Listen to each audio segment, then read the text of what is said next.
as someone who thinks that they knew a lot about birds, meeting ornithologists who specialize in one specific bird for years and years and years of their life, it is a whole new collaborative process illustrating a bird for someone who that bird is literally their complete expertise. So, something that I wasn't expecting was doing a sketch and having someone count the primary feathers of the wing and say, everyone, all you're missing backgrounds, all one. ages, all genders, and all walks of life deserve an education.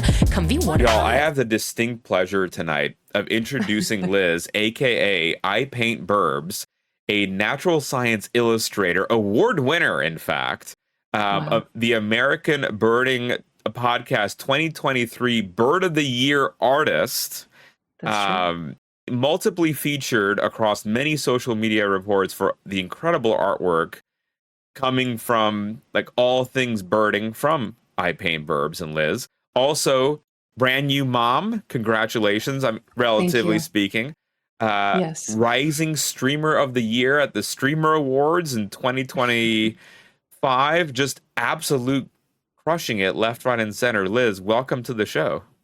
Thank you so much for having me. It's really nice to be here, and I'm very honored to be among such amazing company this month. So, Liz, one thing that when we like to get started in these interviews is just when did you kind of see yourself as wanting to get into where you are today in terms of science illustration? Were you always really excited about illustration and drawing? Was it always about birds? Was it something totally different originally? Like, what got that curiosity sparked in you? Yeah. So I've always been an artist, like since I can remember. Grew up as a kid, just drawing, painting all the time. Went to art school to study illustration. But while I was doing my undergrad, I never really liked my work. I was always trying to like fit myself into these different areas of art. Like I was like, okay, maybe I'll be a children's book illustrator. Maybe I'll be an editorial illustrator. Maybe I'll do food illustration. And like nothing was sticking. And then I took a scientific illustration class and I was like, oh, I can just illustrate things that are beautiful in the world that already exist. And it was a total game changer for me. So that was kind of when the spark started. So what, for us at home, what is a science illustration class? How is that different from, you know, your regular intro art class in high school or any like the limited art classes that we get in college, right? Because most of us don't even get the opportunity to get any of these like very niche, exciting art classes. Like you just have the mandatory introduction and then you either fall off from it or you pursue it, right? But most of us end up falling off. Very true. So, scientific illustration specifically, I would describe it as art in the service of science. So, it doesn't have to be birds specifically. You know, it can be conservation, education, it could be field guides, it could be illustrating textbooks or papers by researchers. There's also medical illustration, which is absolutely totally terrifying to me. Could never do it, but that's part of it as well. So yeah, it is basically art that is in the service of teaching people, educating people, or something like that. Yeah. When you started taking this course, that was that eye-opener. Had you always been doing illustrations more of the natural world? Or was it one where this kind of framed was like a mental shift, right? Of like what you could do?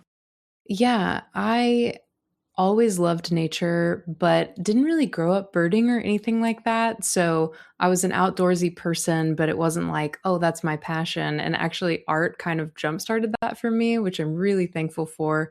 But when I was in that class, I was like, well, I love doing in my illustrations kind of like a natural style, essentially. Like I loved putting plants and stuff in my illustrations, but I was always pushing myself to be whimsical, which is funny now because my work has kind of done this like bend back towards the whimsy in recent days. But at that time, I wasn't feeling it. But yeah, I just sort of was like, you know, this is a cool class. I love being outside. I love learning about animals. And we had to pick a focus for the class. Anyone from my stream has heard the story 1,000 times because people will come in and be like, how'd you get into birds? And so my bird origin story is in this class specifically. We had to pick a focus, and I was just like a broke college student, and I went to Barnes and Noble, and there was this huge bird book for sale. It was $9 maybe, like a coffee table book. And I was like, birds are pretty cool. I'll pick this one Donut up and I'll just try to draw some 445 birds. just And subscribed for that 12 moment months. has led It's me been a to that year. being I've my learned so entire much. job, Sense my makes people passion. sweat. It's kind of amazing to think about. From at what point, I guess, when did you get into the artistic side of things of drawing? Like, Mm, was that also early on, like as a kid? Because your art is, all right, totally. if anyone hasn't seen Liz's artwork, it's absolutely beautiful, right? And so Thank you. what got you, that's a skill, right? Well, a lot of our artist friends say it's not Yes. just a Thank you for natural saying born that. talent, right? But it's like it's practice, Mhm. practice, practice, practice, right? Yes. So when did Mhm. you, what got you Yeah. into it originally? And Yeah. how does, like, I guess when you were applying for undergrad to, for just that career path, Mm. what can you, like, how can you make art a career, right? That's, I guess, one of the big questions people have had ahead of time too, is like, when did you start and how did you kind of navigate this system even before you knew that you could be a natural artist, like of, scientific illustrations, to go down that direction? Because it seems really scary.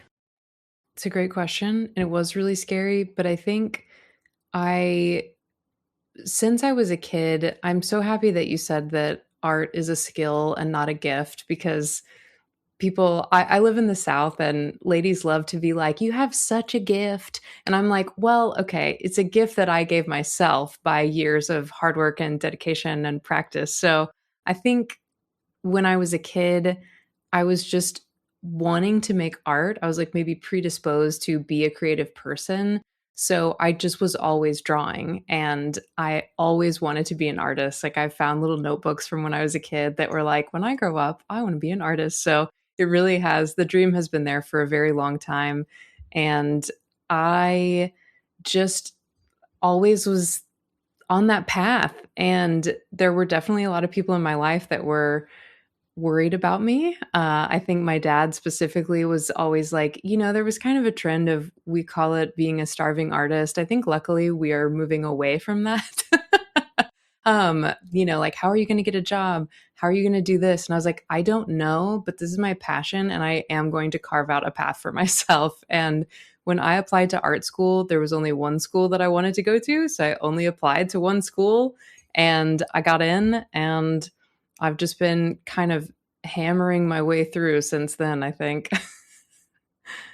It's really, really cool to hear that you had found these older, almost like memoirs as a kid, right? Writing to your future self of what you want to Yes. be, and you actually hit it, right? Because, like, how many times do we hear about stories like, I wrote I wanted to be, Yes. traveling the African savannah, like, and saving rhinos, right? That's what I wrote. I'm not doing that today, but to see someone Yeah. fulfilling that goal from being a kid, that's really, really inspirational and really just motivating to hear. Totally. And I know that it's kind of rare that you become set on a path and that continues to be your path for your whole life. And even my artist journey has sort of taken a lot of twists and turns, but I'm really thankful that I knew about this passion so early. And I also want to welcome everyone in with open arms that sort of finds their passion later in life as well. We are all very valid in the way that we arrive to our journeys. I I from a personal perspective appreciate you saying that too. 'Cause it's one of those, never always thought that you'd be like we'd be in this position, and then here we are, and it's like we hit a dream, right? Yeah, absolutely. So Liz, when you're taking this course and you have to Mm. pick a focus, and so what was it that drove you towards that focus? Was it anything in particular that spoke to you about birds, or like implementing outside? Like what is it about birds that are just incredible? Yeah, it's funny because the time that I really fell in love with birds was sort of after this class, but during the class, I had this big book and I would flip through and I'd say, "Oh, that's a really cool bird. I'm going to paint that bird." just because it's pretty. So it began as this very sort of shallow connection of like, this bird looks cool, so I'm going to draw it. And then I sort of started picking up on the fact that, when I'm outside and I'm walking to class, I'm hearing the birds and I'm seeing the birds. And I'm like, kind of turns out that birds are all around us all the time. And that's pretty cool. So after I graduated art school, I moved back in with my parents and went home and I did a painting of a series of backyard birds of Tennessee as someone who was starting to enjoy birds rather than just sort of appreciate them because they are, of course, extremely beautiful. But I was watching them in the backyard and I'm like, okay, let's put out a bird feeder and see who visits. And it really, that series was a total shift in my work. It looked different than any other work that I had ever made. And as cheesy as it might sound, like the missing ingredient was love. And I was like totally bought in on watching birds, and my paintings reflected that I was truly invested in my heart now. And I got really excited about birds after I made that art because I was like, oh my God, this looks so different than anything I've ever made before. And I'm really excited about it. And I want to like keep pulling at this string. Yeah. What are some of the challenges in painting birds? So Mm, your artwork is clearly thought out and 3D, right? Even though it's a mhm. 2D, right, painting, it's 3D and you're looking at like the musculature, like you can tell there's all this background knowledge about the bird. Where does one learn something like that, right? That you can actually apply that because that doesn't seem at all like it's standard, or maybe it is, I don't know. Like Right. all that extra goes into learning about how to do these very lifelike illustrations. Totally. Yes. So definitely the appreciation of your subject, the curiosity about your subject, the want to look closer was sort of the baseline first step. So after I finished my undergrad in illustration, I went on to get a certificate in scientific illustration. So I took a year of classes in Seattle at the University of Washington. And in those classes, learned not just to see like an artist, think like an artist, but to also kind of blend that scientific side. So we're looking at the museum collections. We're getting to look at all of these like beautiful collected bird specimens. I actually learned how to make a museum specimen myself. So when honestly on my stream, people like to make the joke birds aren't real. And I'm like, guys, listen to me. I've turned a bird literally inside out. I know that they're real. Okay. So taking those classes and doing that like in-depth literal exploration of a bird specimen really, really helped my work get more and more accurate. And then also just practice, practice, practice, like everything. Did you have to take medical illustration as part of that as well? Like, I think one thing that is kind of understated in these incredible pieces that you do is just the amount of training that you were undergoing and like with that practice. Could you tell us a little bit about like what are some of the maybe courses, trainings that one might not know about that is all going into this incredible work that you're putting together? Hmm. Definitely learning about birds specifically, but any subject from the inside out, right? So if you are interested in drawing humans, you want to learn about the skeletal structure of us and the muscles and how they connect to each other and how our joints bend and all of that. And it's exactly the same for birds. And I took a class that was totally focused on birds when I did my scientific illustration program, and it was awesome. We literally did a project where we built a bird, we illustrated their skeleton, and then with some vellum, which is like a semi transparent paper, we did their musculature over that and then their feathers over that. And it was like learning about literally how a bird is built was so informative as an artist. And now I actually teach people bird anatomy for artists because a lot of people feel sort of trapped and stuck when they draw birds. I'm like, okay, I can help you. Like there are these anatomical bits that are really, really helpful to know about. And if you think about it this way, it makes it so much easier to draw. So definitely highly recommend just a deep dive, whatever your subject is. Get in there. Get under the skin or the feathers or whatever you're working on. That is a really cool exercise to do, like going from the skeleton and then on top of that, right? Like having that paper to do the musculature and then the feathers. Mhm. Was there anything really surprising about bird structure when you were piecing these together where you're like, huh, and Mhm. that was a like became very informative down the line? Absolutely. Two things spring to mind immediately.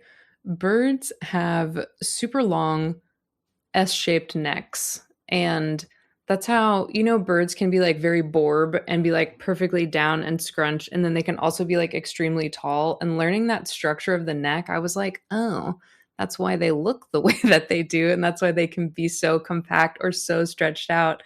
Also, there's a thing about birds that people often call their false knee. So let me see. Okay, yeah. I've got just like a little drawing of a heron here. So oftentimes people think that this is the bird's knee, but that's actually sort of their ankle. And their knee is like way up in here. So their knee is totally hidden essentially underneath their feathers. If you've ever looked at like a plucked chicken, actually, you know where the bird knee is, or like a turkey or something. But it's definitely sort of surprising to learn that that is not in fact their knee. It is just their very long ankle. It it's not the backwards knee like from the movie, Yes, like Aliens movies where they're walking around weird. Yeah. It's exactly. your work really closely demonstrates kind of the link between science and art and like the learning of these very particular birds and these very particular pieces of the birds and the anatomy structures and then integrating that into the illustration.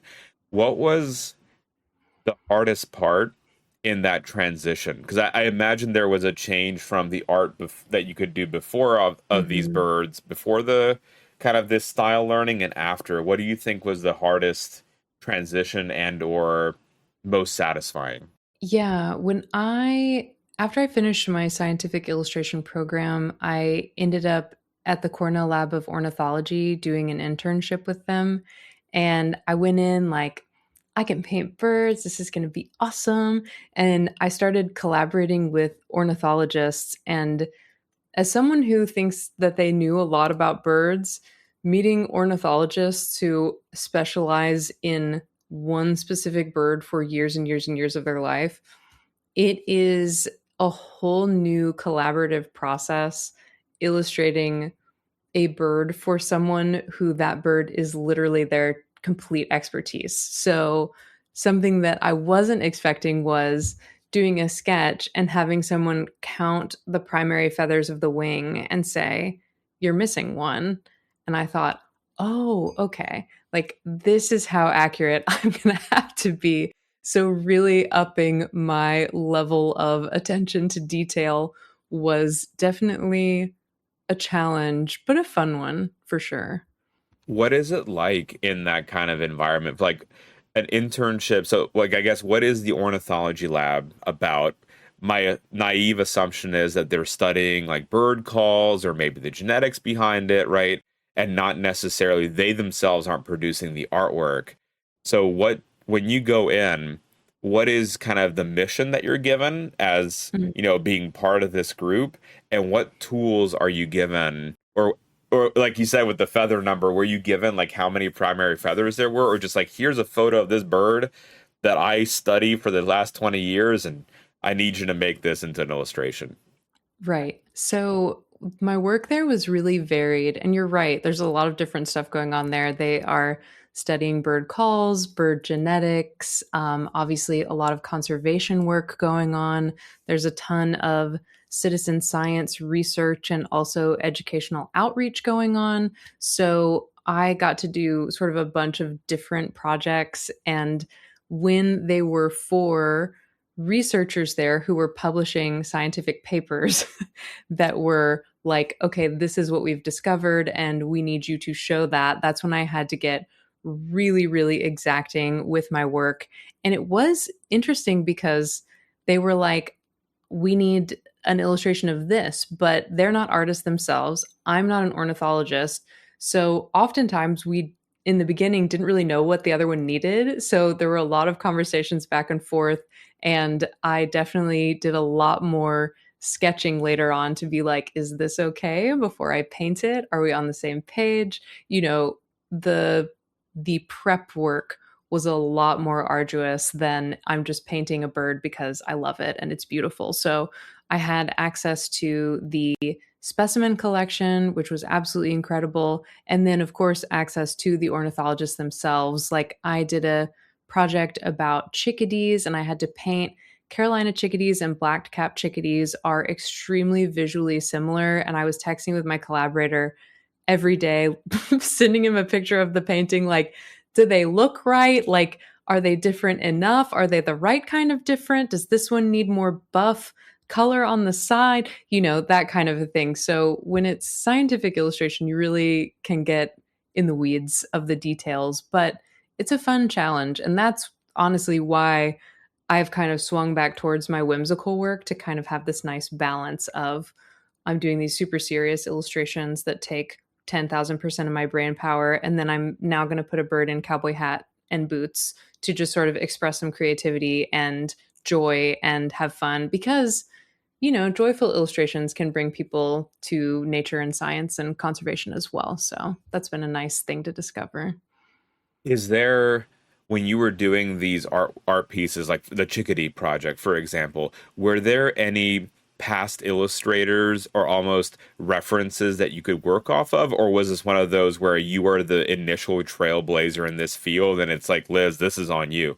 Yes, there are a lot of illustrators that I look up to, like, you know, of illustrators of old and also my peers in the field right now, but oftentimes what I would look at naturalist illustrators for, like David Sibley is very famous for illustrating field guides, and Peterson was an illustrator who did a lot of field guides, and I would look at their work to see sort of what they could convey with an economy of paint, if that makes sense. Like, they were not doing these hyper detailed illustrations, but they were giving you all the information you needed. And I thought, I want to be able to do that when it's appropriate, right? Sometimes it has to be hyper detailed, but there were some projects where I was like, you know, I feel like I want to strike a middle ground of I'm not painting necessarily every single feather, but you are learning what you need to learn from the art, and I get to like put a little bit more of myself in it. So definitely looked at their work. Also, there was an artist in residence while I was at Cornell. Her name is Jane Kim, and she painted a 2-story mural of birds of the world and also extinct, you know, bird dinosaurs. And it was like the coolest thing I have ever seen. And I was really, really inspired by her work while I was there as well. That's so cool to have that level of camaraderie, right? Both with active members and then the past ones that you could look at. I have some, I'm very curious about the project that you were working with too, and just kind of how that project kind of works. So you mentioned you have access to actual samples as you're trying to do Yes. these art pieces. What does that look like? Is it just, I'm imagining like a room with drawers and Yes, stuffed bird. Is that what it is? And what does one, as the totally. illustrator, go in and do? Do you get, is it security detail when you go in, or glove? Like what is that like? What's Yeah. the goal? How do you do it? Like, Hmm. I just want to know all of That's it. that's such a good question. And also, you really are picturing it pretty correctly. It is a very secure room full of these huge sort of aisles that are full of drawers. And they're extremely strict about the artistic media that you can bring into the collections. Obviously, there's no paint, there's no watercolor. Like, you're just bringing your pencil in there to sketch. And oftentimes you will ask the curator to pull a specimen for you. So they would pull birds for me. So I did a project where I illustrated, um, it was like a genetic paper about white-throated sparrows, and I thought, I've got to illustrate their plumage really detailed, so I'm going to go look at these specimens. So I went in, I did all the sketching, and I was like so stoked about it. And I showed my collaborator and I was like, what do you think of these sketches? And she said, why do they look dead? And I said, well, I sketched them from the specimens, but I thought I made them look alive. And she said, you did not. So it was sort of like I flew a little bit too close to the sun on referencing they're called study skins, and they basically look like bird torpedoes. You know, it's like a bird that's kind of like just laying like super like compact and long. Um exactly. So I learned a hard lesson that day of look at the study skin specimens, but don't look at them too closely because then maybe you're going to sketch birds that look dead. So I watched a bunch of YouTube videos of this bird and resketched them with more life. And she was like, much better. So yeah, it was kind of a cautionary tale for me, but it was a very cool thing to have access to for sure. Another naive question. How does Yes. one sketch life into something that is dead? Yeah, totally good question. It really was about, for that project in particular and generally, taking information from the study skins, but basically nothing about the pose. So I'm looking really closely at their plumage detail. I'm looking at their feet to see exactly how, their little feet bend and like the details in their toes and things. I'm looking at how their feathers lay on each other. And then I'm referencing photos and videos for the poses. So it's kind of like a combination of the two. So use more than just the study skin is the answer. When you're doing this project where it was the dead living bird and then the living bird drawn, can you talk to us about the importance of scientific illustration? So why is this paper and this study bettered by you doing these really intense, 10, like you said, 10,000% locked in drawings Mhm. and sketches versus taking a photo? What is it that you Totally. can provide that the photo can't provide? Yes. So, as an artist, what I can provide that the photo can't provide is that I have 100% total control of the pose, the composition, the lighting, the attention to detail. Like, I am the curator of this world that I get to illustrate, right? So, when I have a ornithologist come to me and say, I really need an illustration super detailed of this bird's plumage, I'm like, boom, done. And maybe there's a photo that is good detail of the plumage, but maybe the lighting is bad. Maybe there's a branch in the way. Maybe it was raining outside. Who knows? There's just all of these elements that you can't control as a photographer. And photography is incredibly useful for putting birds in their context, right? Sort of learning about their behavior and where you might find them. And I get to sort of take the hard work of photographers and put in my hard work as an illustrator and make the ideal image that displays what this ornithologist is trying to convey in their work. So that ideal image, is that dependent on the researcher and how they're defining what the paper is about? So each ideal image, there isn't an ideal image of the bird, it's what the research question is. Exactly. Right. It's what is their research showing and how can my art help them convey that to a wider audience of their peers. So, yeah, it's different for every project. What other, like when you're doing this internship, I was assuming that there's going to be also like outreach reasons to do the artwork as well. So in addition to like these primary literature pieces, what were some other examples of like kind of the Mhm. missions of being there, right? Because I imagine you could do so much good. Like you said, there's the whimsy of the bird wearing the cowboy hat and boots, but there's also the beauty, like the naturally, like you said, the perfect creature. Were there anything like with the Audubon Society or just some outreach efforts to pull people in, for either be Yeah. conservation or just appreciation of these animals? Since you mentioned Audubon, I will point out that I'm wearing a shirt that I illustrated for Audubon. I don't know if you guys can see it. It says "Let's go birding together," That's so and it's cool. their Pride Month birding merch, which I was really, really honored to do. So, making the queer community feel included in birding spaces is something that has been really cool for me to have the opportunity to do. And that was something that I was really proud of. And then as far as like educational and community outreach, while I was at Cornell, I was teaching a scientific illustration seminar to freshman students. So I got to show them the importance of scientific illustration and what it can do for them. And I also illustrated a field guide for an organization called Celebrate Urban Birds. And that was really cool because they sort of distribute out these packets to communities that are underserved as like birding populations, like fewer, access to green spaces and things like that. And they give out these field guides to be like, here's where you can find the birds, here's what they look like.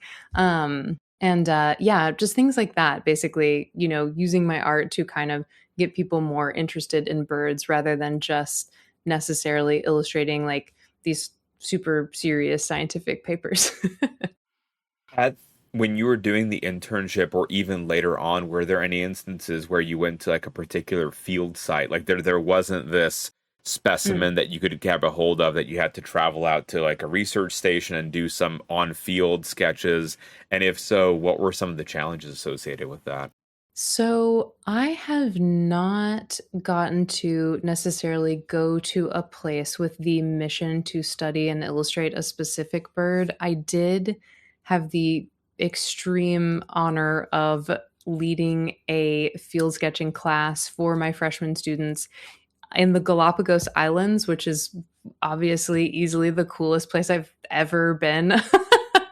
And we got to sketch the wildlife there and just getting to talk to them about observing nature and how art can make you a more present person, which is an amazing thing in this day and age when we just want to like take a picture and move on. Like sitting down, popping open your sketchbook, and really sitting still and putting in the time to observe your subject for a long period of time is a beautiful thing. And I would recommend it to anyone, even if you don't sort of fancy yourself an artist. But yes, I've sketched birds in some very cool places, but never specifically been like to a field site to research and illustrate that particular bird. So at the Galapagos, it was more the teaching element to it and bringing together this new batch of Yes. students, right, and giving them the tools. What are some of the difficulties, like just being on site at the Galapagos? And I guess what was your favorite thing that you sketched at the Galapagos? Oh my And God. with the difficulty, I mean too, like they're not still. Right. So I'm They're not. imagining that it's for you because of all the skill and all the work that you've put, I imagine it would be easier than training that new person. It's like how do you teach that individual to get all the pieces of information they need before the bird flutters away? And then yeah, Right. what was the coolest thing that you think you sketched there? Mm. So, okay, I'll start with the field sketching question first because it is very intimidating to draw subjects that are moving, birds, always doing stuff, right? They are busy, they are flying, they are flapping, some more cooperative than others. But in the Galapagos, they are very sort of desensitized to human presence because they are so protected and so many tours come through. So you kind of get a rare opportunity to watch birds. They still be moving, of course, but my biggest tip for when you're field sketching is to not get too locked into any one sketch. So you've got a page in front of you, start a sketch of the bird. When they move, start a new sketch of the bird. Oftentimes birds will kind of go through a cyclical set of behaviors, right? So if you're watching your bird feeder, a chickadee will fly in, look around, pick up a seed, fly away. So it's kind of this like repetitive movement that you will notice. And so if you start a couple different sketches, you can hop between your sketches and put a little more detail on them as you see those birds kind of move through their behaviors again. So that's my biggest field sketching tip, is to kind of keep your sketches loose and start a bunch of them, and don't get so locked into any one sketch that you're actually just looking at your sketchbook and not at the bird anymore, because the whole point is observing the bird themselves, right? And I think my favorite sketching session that I can remember, and I didn't really get too many because I was making sure that all my students were, feeling comfortable. And if they had any art questions, I wanted to be there to support them. But I did see a pair of swallow-tailed gulls tending to their nest, and one gull was sitting on her eggs, and I'm sketching her. She's so beautiful, and I thought to myself, I wonder if the male and female take turns incubating the egg. And it was as if I had summoned the answer to that question. The male came up, she got up, he sits down, and I was like, oh my God, like I got an answer to a question that I had while sketching. And it was just a really cool moment. Yeah. That's incredible. Yeah. A community a question I think is also appropriate for your time at the Galapagos. Did you and do you like to draw other things as well, other subjects in addition to birds? So like at the Galapagos, right, were you hitting up some turtles and some plants? Or is that like, is it primarily birds, birds, birds, and maybe on occasion something else? Like how do you balance out those subjects? It's pretty much birds, birds, birds. Like I often get to illustrate some, a flora because a bird is perched on it. Like I really love painting a branch. Like the branch texture is so much fun, and like adding a little lichen in there, and that's a really lovely thing to do, but it's all bird related. Like it's not like in my downtime I'm sketching bears or beets or anything like that. Just birds. So, after your time as an intern with the ornithology group, what was the next step that you took, and how did you decide what that next step was going to be? It's a good question. And I feel like I was, and to a point, I still am fumbling my way through next steps just as I figure out one after the other. But after the internship, I was lucky enough to continue working with them. So I would kind of work with them on and off throughout the year. And then outside of that, I had made so many ornithology connections that I was doing some freelance. And I also thought, I want to run my own business and sell my art separate from freelancing. Like, I want to be able to do what I would have called at the time, like more fine art or illustrative paintings, I guess. So I was just applying to art shows and freelancing. And I was also teaching um, preschool at the time. I was a preschool art teacher.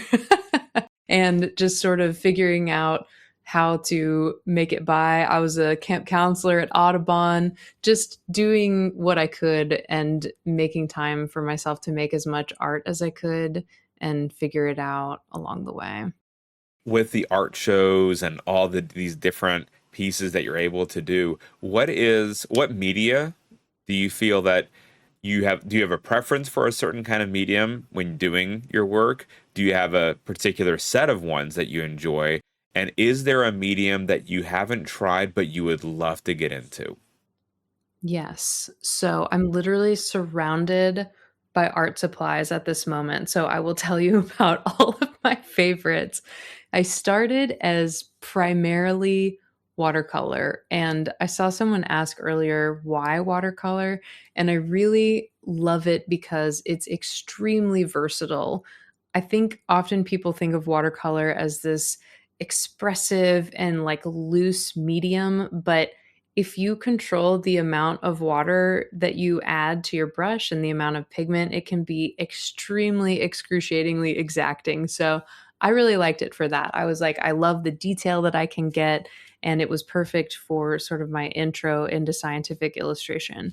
Now I'm full on a gouache girly. And if y'all don't know about gouache, I pronounce it, and I've been told gouache like squash, and it's kind of watercolor's cousin. It is water soluble, right? So if it dries out on your palette, you can reconstitute it with water. But the way that it's different from watercolor is that it's opaque instead of transparent or translucent. So the color goes on sort of in that really heavy, like full coverage, where watercolor, you're like layering, layering, layering. So I'm totally in love with gouache now. I'm like its biggest fan. There's something about it that has kind of unlocked a different kind of creativity for me, like being a little bit more expressive and whimsical, I guess. And I do mixed media a lot these days. Like I like to use colored pencils. I've got these really cool water soluble wax pastels that I've been like totally into lately that are super funky and fun. And a medium that I'd like to try or revisit is oil paint because my first semester at art school, I took an oil painting class and I had the world's meanest teacher, and she totally turned me off of oil painting. I literally changed my major. I was a painting major and I was like, I'm switching to illustration. I'm done with this. And I would love to give oil another chance. It's interesting how, because that single teacher can make or break a lot of our interest, right? Not just in So like a true. particular type of art, but also an entire field, right? Like, I'm sure you hear that, like, I had this art teacher and they didn't, it was just not a fit and I just stopped doing it even though I enjoyed, or same with the Yeah. science. Do you have any, like, you're going back now, right? And like interested in the possibility of oil painting. Do you have any advice for those folks who are, how to not get dissuaded from doing particular types of art or medium that they're excited about? Gosh, for sure. Yeah, I just my advice would more be I really wish I could give advice to teachers and just try to express to them how much influence they have and how far kindness and support can go instead of sort of the kind of like harsh critiquing that I feel like a lot of art teachers feel like they need to present. But if you're someone who was kind of dissuaded by a teacher at some point, I I think it would be really healing to give yourself another chance to try that thing that you felt like wasn't for you, because oftentimes it totally was for you, and that person, actually that teacher, wasn't for you. They weren't supporting you, they weren't helping you, and it could be a beautiful thing to open yourself back up to something that might actually be an amazing experience. Yeah. How have your methods changed over the years, do you think? So we had a question, do you do any of your own photography to kind of get the right angles to learn about how to best draw the birds? Is it all based on pre-existing photos that you can find? And along that same lines, how do you stave off AI generated junk, right? Yeah. And because right, that's I think one of the short term mindsets might be like, oh, if we don't need a scientific illustrator because we'll just have AI do it. Yes. Uh, like, and it's clearly not the case, right? Like you Of can't be course. replaced. But how do you end up like fighting off like what is the AI generated slop and the right reference, and how does that go into your own photography if there's any like what's that methodology, and again how do you combating misinformation? Totally. Um, I just I hope it's okay to say this. I think AI is poop from a butt. It's literally the worst. I'm so like exhausted by the pervasiveness of AI work because it I can't call it art. It's not art, right?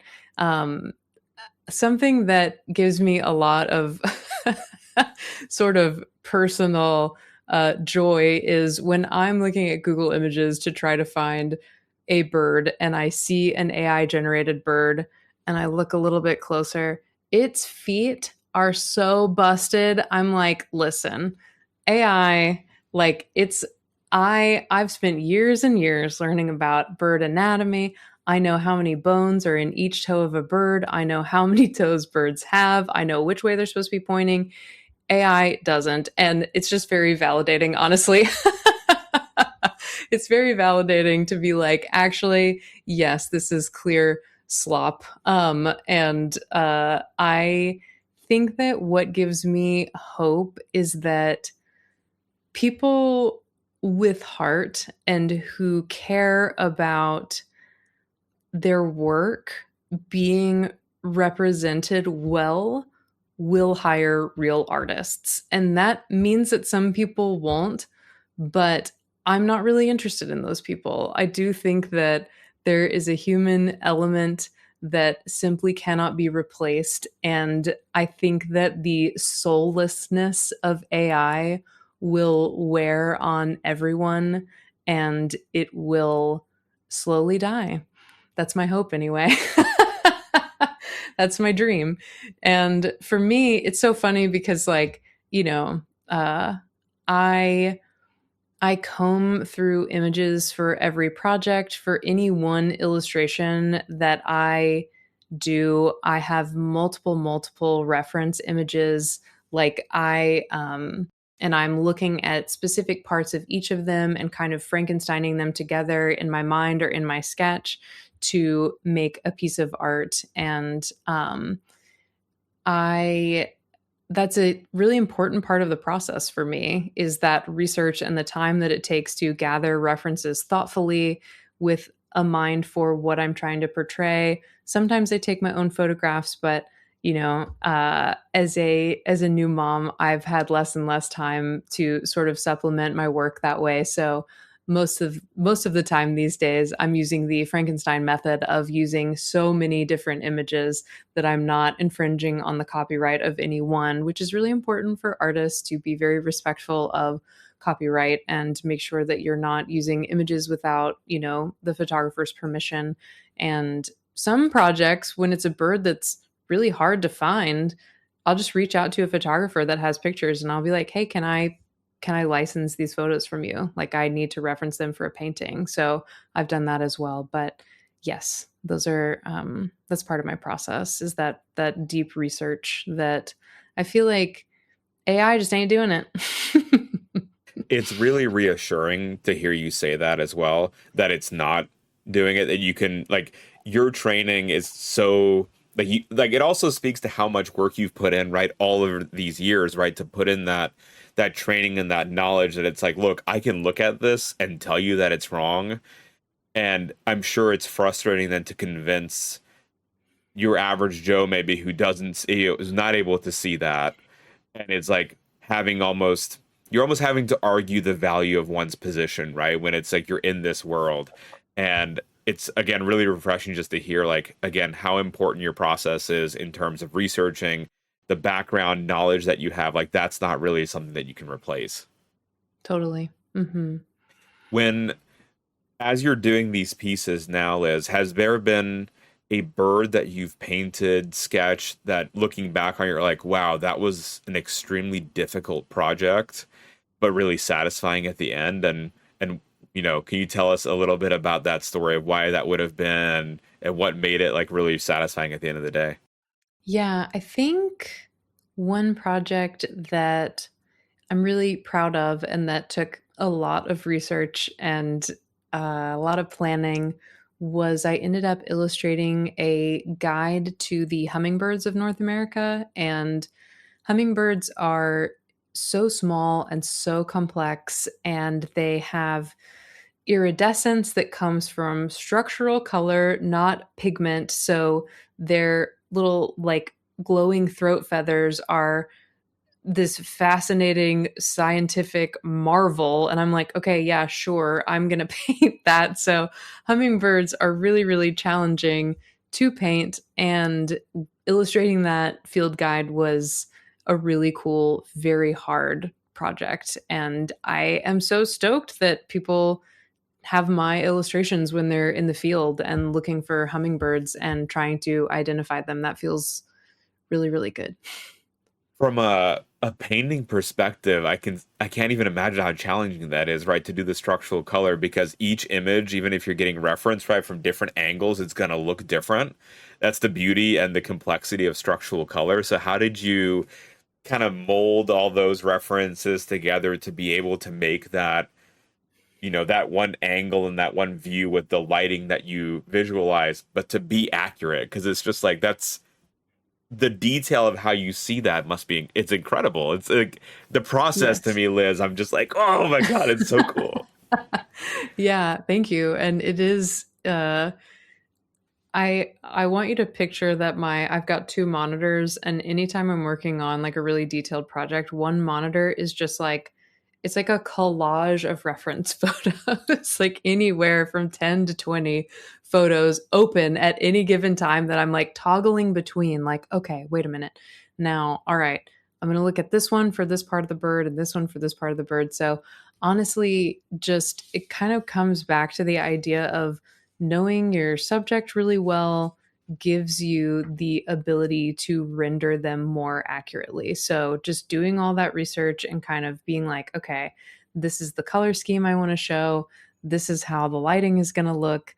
There's kind of a spoken, unspoken rule in scientific illustration that you typically make your lighting coming from the top left hand corner. I don't really know who decided that, but it's kind of a helpful principle to go by because honestly, more than anything, it makes you pick a light source. And that is a really helpful thing to do as an artist. Like, this is how I'm shading this bird so that it actually looks three dimensional rather than there's shadows everywhere and you don't know like where they're coming from, so it looks weird. But anyway, I think just all the research that I did and learning how to paint, I'm like zooming into photos, and the way to paint those hummingbird throat feathers is putting these really bright, brilliant colors right next to a really dark shadow. So it's kind of the contrast that makes it look bright and iridescent. So that's what I found with that project.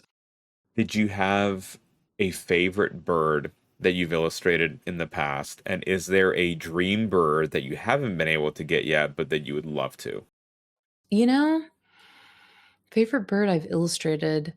I'm not sure I could choose, although my artwork, my body of work would state that it's a chickadee because I have simply painted so many chickadees over the years. They're kind of like my comfort bird.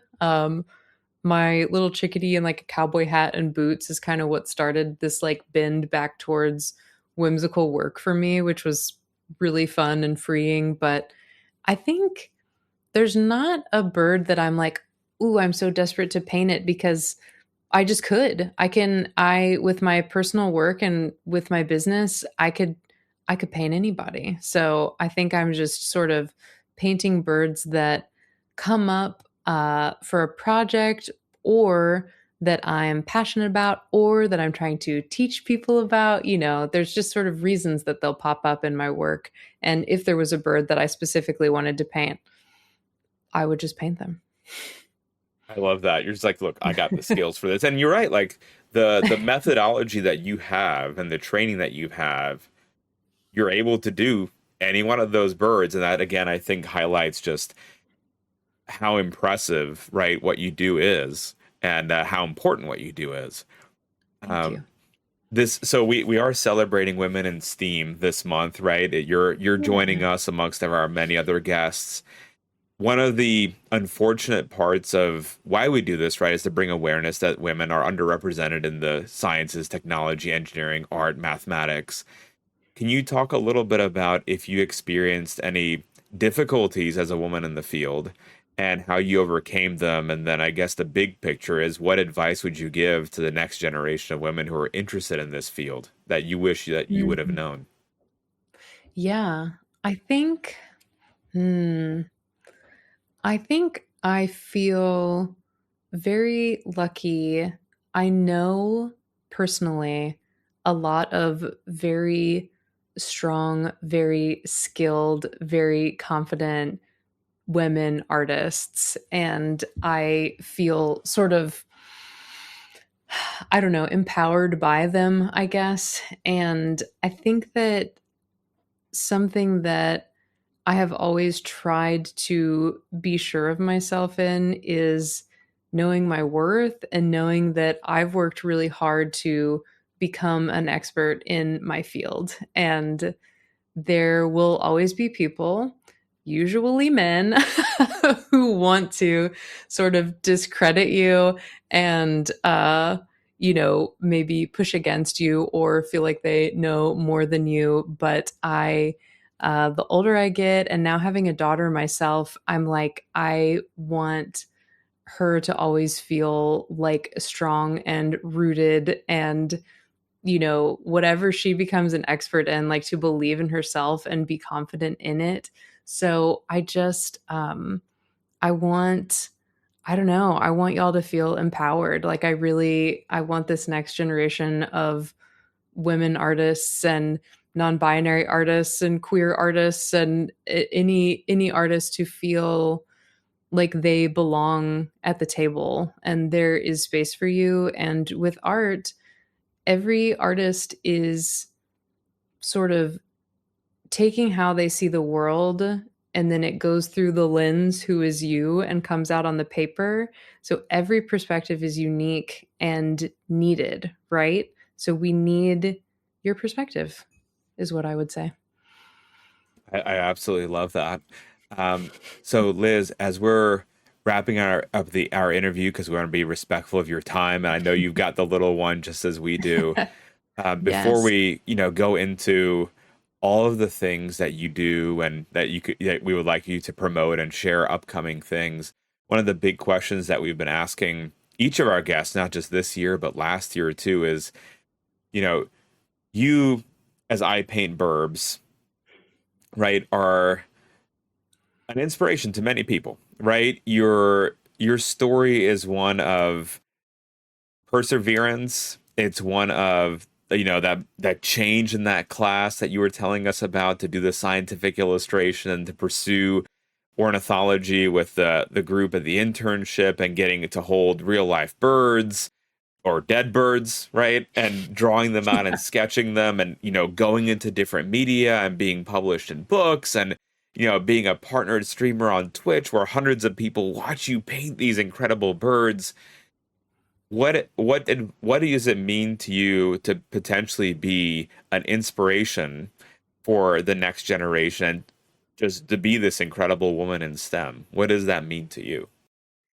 I just feel so honored and so humbled, and I want to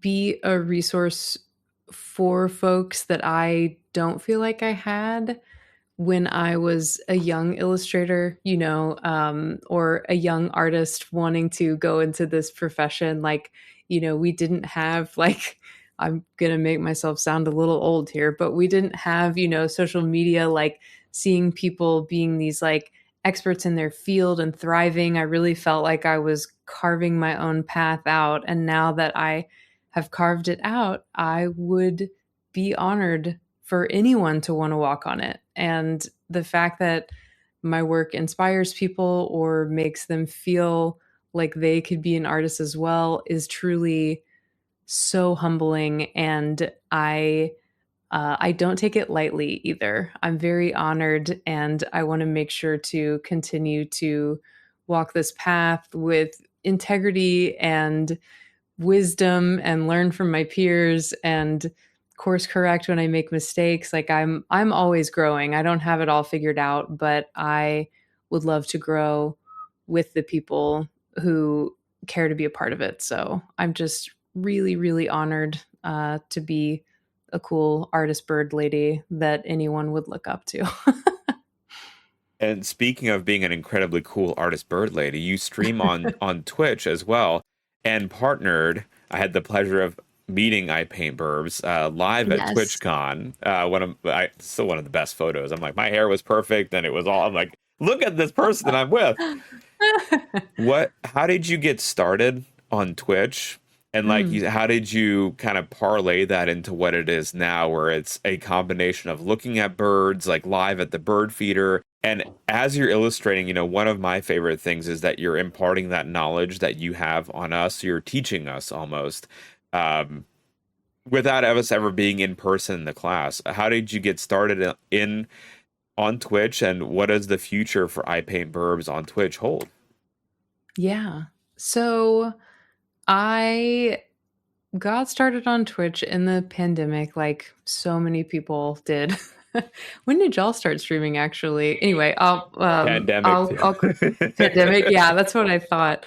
Um, so my brother streamed video games on Twitch and still does sometimes. Shout out to my brother, Jay Banana. I love him so much. And he He's the best brother. And he was like, people stream their art on Twitch. And I was like, really?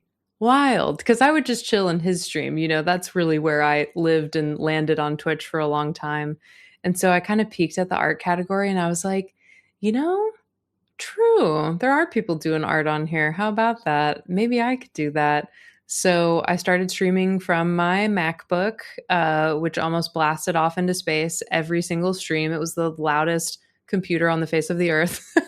And I started streaming and I fell in love with it because it turned the art studio experience, which is typically very quiet and solitary, into community, this social aspect where I'm sharing my art wisdom and my bird wisdom, but I'm also being enriched by the people that show up and share their wisdom and their passion and their heart. And, I think it's a joke about art streamers that we talk more than we do art, which is true. Like it really has become just a total community oriented space. And I love the folks who show up for my stream, and I'm so honored that they show up. And I just want to keep holding this space for them and for me, and keep making art and caring about birds. And I, I don't, I don't see stopping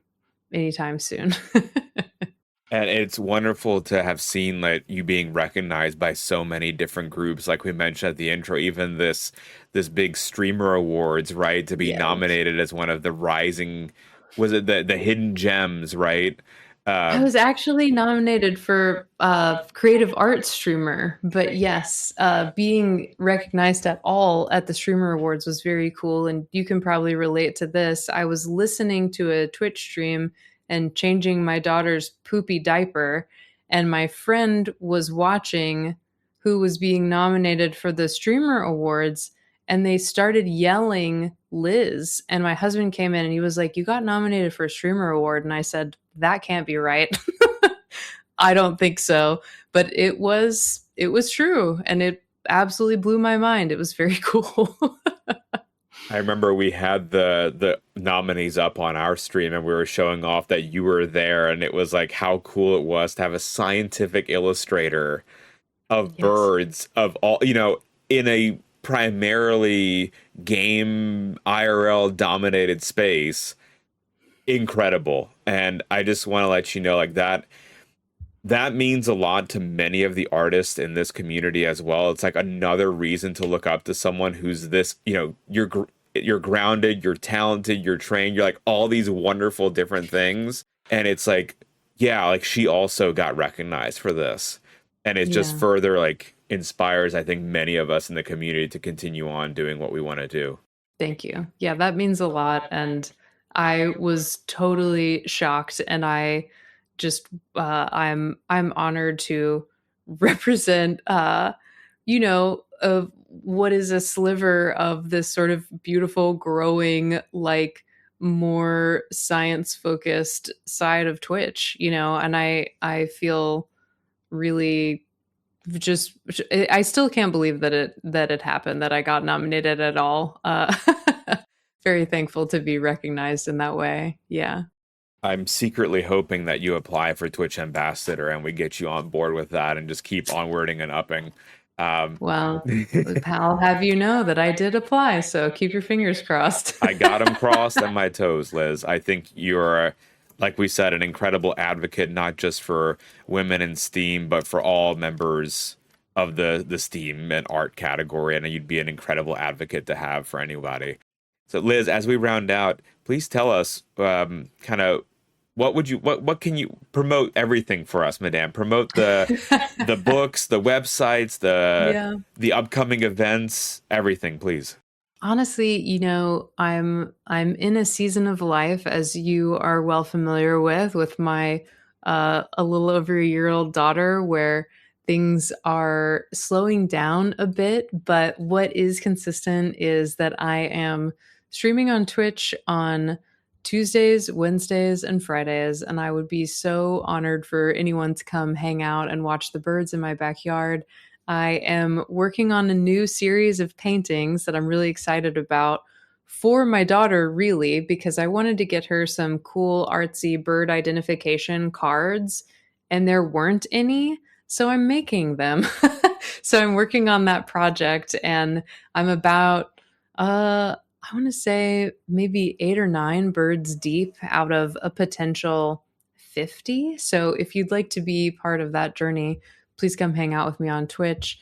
I post the most on Instagram. So if you want to find me there, I posted a silly reel today about taking AI's job by chugging water and showing you art that I made. So, yeah, I would love to see you anywhere and come say hi. We have a really good time on my stream. And I'm also really, really honored to hang out with y'all on your stream.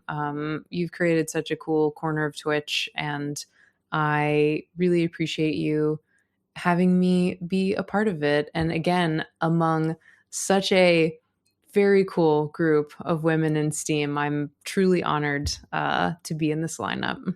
The honor is ours. Liz, we have two quick follow-up questions. Yes. What time or time zone about do you Yes. stream? And then for these cards, is there going Yes. to be a Kickstarter, or is there other ways that people can get them? I'm particularly thinking about my child as well, who's 3 and could also very much use these too. Yes. Yes. They're so for streaming, Tuesdays and Fridays, mid-morning Central Time, 11 a.m. Central Time, and then Wednesday nights I stream at 6 p.m. Central Time as well. And so, sort of 2 daytime streams for if you need to co work while you're working or anything, and then 1 evening stream a week. And then for the bird cards, there's no Kickstarter. I'm just sort of self producing, and I'm doing bird a days on Twitch. So every stream, I paint one of these birds right now. And I'm really excited about the project. And what I'll do eventually is get them in a store near you. So that's my goal. So I'll keep you posted on the progress. Oh, and gosh, I'm such a ding dong. I do have an online shop. You can buy bird stickers from me there. I have a little bird shop. It's lizclaytonfuller.com. And yeah, I've got some stickers that are fundraising right now, and a lot of just sort of stickers for fun and joy. So check them out if that sounds interesting to you. And we've linked all of those things in the show notes as well as in the chat so people can easily click them. We've got the Instagram linked, we've got Twitter, we've got the website, we've got the link tree, we've got all of it there for folks to easily check out. Liz, thank you so much for your time tonight. I know how hard it is when you're running your own business and streaming and you got a 1-year-old. Yep. But thank you so much for being part of this and just being an incredible advocate for the science and the art community. Right back at you. Honored to be here. And this is such a lovely space. So thank you for having me. Thank you, Liz. Have a wonderful evening. And everyone make sure to go follow IPaintBirbs right now if you've not already. Thanks, y'all. Appreciate it. Thanks, everybody, for hanging out. It was really fun talking to y'all. Thank you, Liz. Have a great night. You too. Everyone, all backgrounds, all ages, all genders, and all walks of life deserve an education. Come be one of us.